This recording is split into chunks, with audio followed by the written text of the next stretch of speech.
অবশেষে জানা গেল সিলেটি নাটকের অভিনেত্রী ও টিকটকার তরুণী সোনিয়া আক্তারকে কী কারণে হত্যা করা হয়েছে। পুলিশ বলছে একমাত্র অভিযুক্ত মোহাম্মদ সজীব টাকার জন্যই সোনিয়াকে হত্যা করেছে। সোনিয়াকে হত্যা করে সে তার কাছ থেকে টাকা লুটে নেয়। তবে সে টাকা এখনও উদ্ধার করতে পারেনি পুলিশ। তারা বলছে টাকাগুলো কয়েক হাত হয়ে গেছে, উদ্ধারের চেষ্টা চালানো হচ্ছে।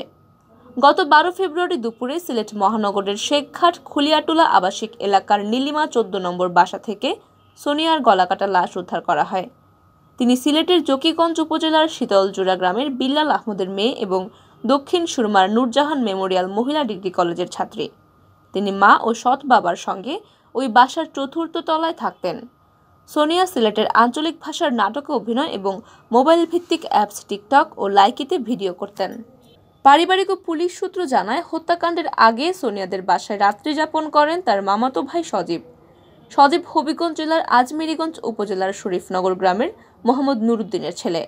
12 ফেব্রুয়ারি সকালে সোনিয়ার সৎ বাবা সেলিম মিয়ার অসুস্থতার কারণে তাকে নিয়ে পরিবারের অন্য সদস্যরা হাসপাতালে চলে যান। পরে দুপুর 12টার দিকে বাসায় ফিরে সোনিয়ার শয়নকক্ষে গিয়ে তার গলাকাটা লাশ বিছানায় পড়ে থাকতে দেখেন পরিবারের সদস্যরা। প্রথম থেকেই সোনিয়ার পরিবারের দাবি ছিল এই হত্যাকাণ্ডের সঙ্গে সজীব জড়িত। পুলিশের সন্দেহের তীরও ছিল সজীবের দিকে। ঘটনার পর থেকে সজীব গা ঢাকা দেওয়ায় সন্দেহ আরও দৃঢ় হয়। সোনিয়ার ঘর থেকে নগদ টাকা ও স্বর্ণালংকার খোয়া গেছে বলে দাবি করেন পরিবারের সদস্যরা। এদিকে চাঞ্চল্যকরী হত্যাকাণ্ডের পর আইনশৃঙ্খলা রক্ষাকারী বিভিন্ন বাহিনীর পাশাপাশি র্যাবও তদন্ত শুরু করে। এক পর্যায়ে র্যাব প্রযুক্তির সহায়তায় সজীবের অবস্থান শনাক্ত করে এবং 13 ফেব্রুয়ারি রাত 9:45টার দিকে ঢাকার যাত্রাবাড়ী থানাধীন সায়দাবাদ বাসস্ট্যান্ড এলাকা থেকে তাকে গ্রেফতার করে। র্যাব জানায়, প্রায়ই সোনিয়াদের বাসায় আসতেন সজীব।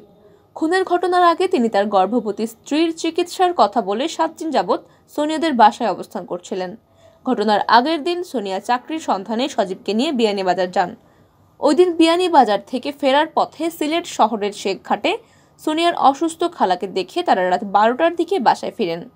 ঘটনার দিন সকালে সোনিয়ার সৎ বাবা অসুস্থ হওয়ার পরিবারের সদস্যরা হাসপাতালে নিয়ে যান তাকে। পরে হাসপাতাল থেকে সোনিয়ার মা দুপুর 12টার দিকে বাসায় ফিরে সোনিয়ার শয়নকক্ষে ঢুকে বিছানায় তার রক্তাক্ত লাশ পড়ে থাকতে দেখেন। খবর পেয়ে পুলিশ ঘটনাস্থলে গিয়ে লাশ উদ্ধার করে। সোনিয়ার মরদেহের গলার বাম পাশে গভীর এবং ডান পাশে হাতের কবজির রগ কাটা পাওয়া যায়। পুলিশের সময় তল্লাশি করে সোনিয়ার খাটের তোশকের নিচ থেকে ধারালো রক্তমাখা একটি কাঁচি উদ্ধার করে। এদিকে গ্রেফতারকৃত সজীবকে গত 15 ফেব্রুয়ারি আদালতে প্রেরণ করে 7 দিনের রিমান্ড আবেদন করে পুলিশ।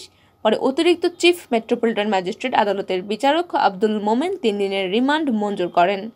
তদন্ত সংশ্লিষ্ট একটি সূত্র জানিয়েছে, রিমান্ডের প্রথম দিন সজীবকে নিয়ে সোনিয়াদের বাড়িতে যায় পুলিশ এবং তার দেখিয়ে দেওয়া স্থান থেকে বালতিতে রাখা রক্তমাখা জামা উদ্ধার করে। জামায় দুজনেরই রক্ত আছে কিনা তা পরীক্ষার জন্য পুলিশ জামা ফরেনসিক ল্যাবে পাঠিয়েছে।